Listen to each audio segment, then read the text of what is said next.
आज हम बात करने जा रहे हैं उस ऐतिहासिक घोषणा की जिसने पूरे देश के दलित समाज, बहुजन वर्ग और संविधान प्रेमियों के दिलों में नई ऊर्जा भर दी है।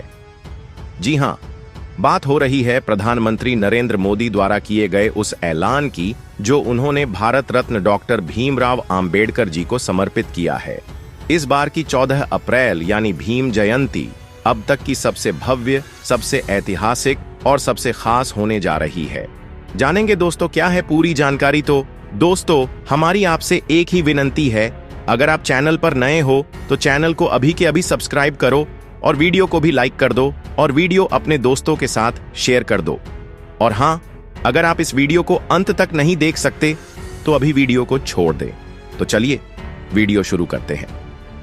दोस्तों, प्रधानमंत्री मोदी ने एक विशाल जनसभा को संबोधित करते हुए हाल ही में घोषणा की कि सरकार इस बार की भीम जयंती को संविधान पर्व के रूप में मनाएगी। उन्होंने यह भी ऐलान किया कि देश भर में आंबेडकर से जुड़े स्थलों को। क्या आप भी स्टॉक मार्केट में इन्वेस्ट करना चाहते हैं पर कंफ्यूज हैं कि कौन सा ऐप चूज करें? पंच तीर्थ की तर्ज पर विकसित किया जाएगा और एक विशेष राष्ट्रीय स्मारक भी तैयार किया जाएगा जो बाबा साहेब के विचारों और संघर्षों को जीवंत रूप में प्रस्तुत करेगा। इसके साथ ही उन्होंने दलित छात्रों के लिए छात्रवृत्ति योजनाओं का विस्तार करने, नए शिक्षण संस्थानों की स्थापना और डिजिटल म्यूजियम की नींव रखने का भी ऐलान किया। प्रधानमंत्री ने कहा, बाबा साहेब सिर्फ एक व्यक्ति नहीं थे, वो एक विचार थे, एक आंदोलन थे और आज भी वो हमारे संविधान के रूप में जीवित हैं। उनके योगदान को भुलाया नहीं जा सकता। आजादी के बाद उन्हें हाशिए पर डालने की कोशिशें हुईं, लेकिन आज का भारत बाबा साहेब को सिरमाथे पर रखता है। उन्होंने यह भी बताया कि इस बार की भीम जयंती पर दिल्ली से लेकर मुंबई, नागपुर, लखनऊ, भोपाल और हैदराबाद तक विशेष कार्यक्रम होंगे। हर राज्य में संविधान यात्रा निकाली जाएगी जिसमें स्कूल कॉलेजों के छात्र, सामाजिक कार्यकर्ता, वकील, दलित चिंतक और आम नागरिक शामिल होंगे। इस यात्रा का उद्देश्य लोगों को संविधान के मूल अधिकारों, आंबेडकर जी के विचारों और सामाजिक समरसता की भावना से जोड़ना है। प्रधानमंत्री मोदी ने टेक्नोलॉजी को भी बाबा साहेब से जोड़ने की बात कही।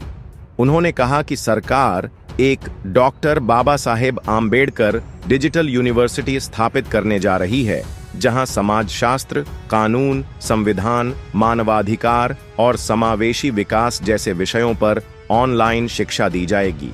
यह यूनिवर्सिटी न केवल भारत में बल्कि दुनिया भर के छात्रों को बाबा साहेब आंबेडकर जी की शिक्षाओं से जोड़ने का माध्यम बनेगी। दोस्तों, पंचतीर्थ जहां बाबा साहेब आंबेडकर जी के जीवन के 5 महत्वपूर्ण स्थल हैं: महू जन्म स्थल, लंदन शिक्षा स्थल, नागपुर दीक्षा भूमि, दिल्ली महापरिनिर्वाण स्थल और मुंबई चेतना भूमि। प्रधानमंत्री मोदी ने ऐलान किया कि इन स्थलों को आधुनिक सुविधाओं से लैस किया जाएगा और एक भीम परिक्रमा योजना शुरू की जाएगी जिसके तहत लोग इन पंच तीर्थ स्थलों की यात्रा कर सकेंगे जैसे कि तीर्थ यात्राएं होती हैं।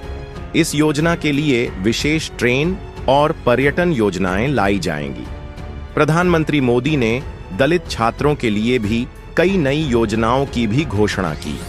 उन्होंने कहा कि अब से केंद्रीय सरकार द्वारा दी जाने वाली बाबा साहेब आंबेडकर मेधावी छात्रवृत्ति की राशि 2 गुनी कर दी जाएगी।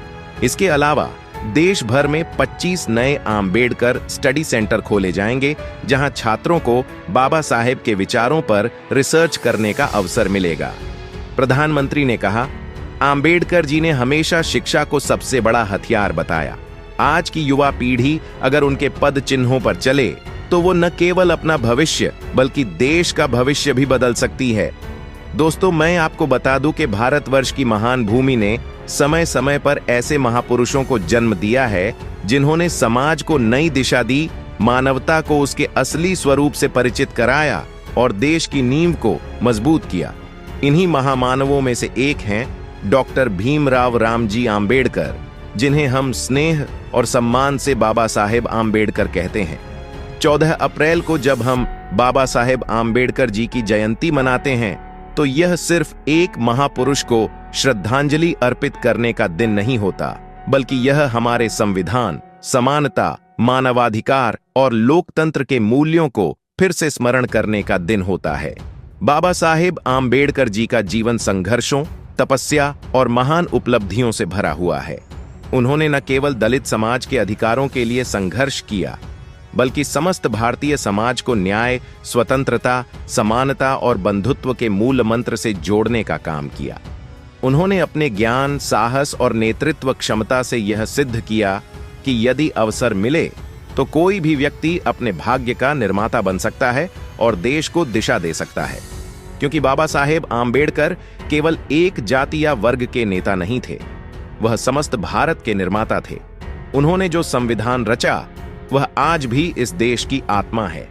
इस संविधान ने हर भारतीय को समान अधिकार दिया, चाहे वह हिंदू हो या मुसलमान, सिख हो या ईसाई, महिला हो या पुरुष, अमीर हो या गरीब, सवर्ण हो या दलित, सभी को एक समान दर्जा दिया गया। उन्होंने भारत को लोकतंत्र के ऐसे स्तंभ पर खड़ा किया जहां राजा और रंक दोनों एक ही वोट की ताकत रखते हैं। उन्होंने जातिवाद, छुआछूत, भेदभाव और सामाजिक असमानताओं के विरुद्ध आजीवन संघर्ष किया। अगर आज हम सार्वजनिक स्थलों पर बराबरी से खड़े हो सकते हैं, अगर हमारे बच्चे एक साथ स्कूलों में पढ़ सकते हैं, अगर कोई भी नागरिक अपने सपनों को साकार कर सकता है, तो इसका बहुत बड़ा श्रेय बाबा साहेब को जाता है। बाबा साहेब आम्बेडकर का मानना था कि शिक्षित बनो, संगठित रहो और संघर्ष करो।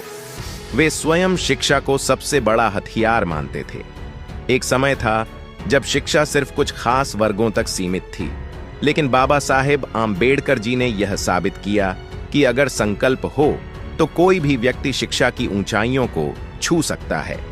उन्होंने कोलंबिया विश्वविद्यालय और लंदन स्कूल ऑफ इकोनॉमिक्स से उच्च शिक्षा प्राप्त की और कई डिग्रियां हासिल कर भारत के सबसे शिक्षित व्यक्तियों में अपना नाम दर्ज किया।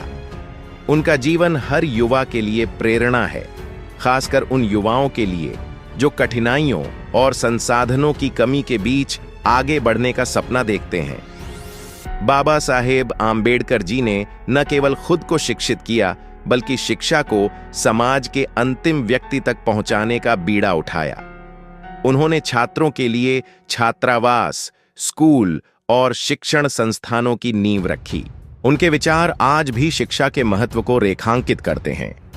बाबा साहेब आम्बेडकर जी ने मानवाधिकारों की नींव भारत में बहुत पहले रख दी थी। वे मानते थे कि जब तक समाज में समानता नहीं होगी, तब तक स्वतंत्रता का कोई अर्थ नहीं है। उन्होंने कहा था, मैं ऐसे धर्म को मानता हूं जो स्वतंत्रता, समानता और भाईचारा सिखाता हो। उनका यह विचार आज भी प्रासंगिक है। उन्होंने महिलाओं को उनके अधिकार दिलाने की पहल की। उन्होंने श्रमिकों के लिए काम के घंटे निर्धारित करवाए और अल्पसंख्यकों को भी संविधान में विशेष अधिकार दिलवाए। आज जब हम लोकतंत्र, स्वतंत्रता और मानवाधिकारों की बात करते हैं, तो हमें यह नहीं भूलना चाहिए कि इन मूल्यों को भारत के संविधान में साकार करने वाले व्यक्ति बाबा साहेब आम्बेडकर ही थे। तो दोस्तों, आपके इस विषय पर क्या विचार है?